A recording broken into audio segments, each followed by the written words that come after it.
નમસ્કાર દર્શક મિત્રો, સ્વાગત છે આપનું બી ઇન્ડિયામાં. આપની સાથે હું નરેશ અને એક નજર અત્યાર સુધીના સમાચાર પર. મહત્વના સમાચાર. પાટીદાર આંદોલન વખતે કેસ મામલે સરકારની પ્રતિક્રિયા સામે આવી છે. રાજ્ય સરકારના પ્રવક્તા ઋષિકેશ પટેલે આ બાબતે સ્પષ્ટતા કરી છે. ગંભીર રાતદ્રોહના કેસ સરકારે પરત લીધા છે તેવું ઋષિકેશ પટેલ દ્વારા જણાવવામાં આવ્યું. હવે માત્ર 4 કેસ પરત ખેંચવાના બાકી છે. મોટાભાગના કેસ પરત ખેંચાઈ ગયા હોવાની વાત ઋષિકેશ પટેલ દ્વારા કરવામાં આવી છે, ત્યારે રાજ્ય સરકાર તરફથી કરવામાં આવી સત્તાવાર સ્પષ્ટતા.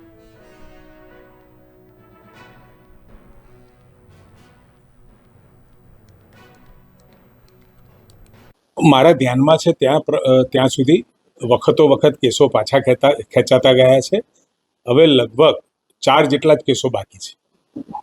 દરેક ન્યાયિક પ્રક્રિયા છે, એક વખત કેસ નોંધાય એમાંથી કેટલી કલમો લાગી છે, કેટલા કેસ પરત ખેંચાઈ શકે એવા છે, એ બધાની સમીક્ષા કર્યા પછી આ પ્રક્રિયાને સમય લાગ્યો છે.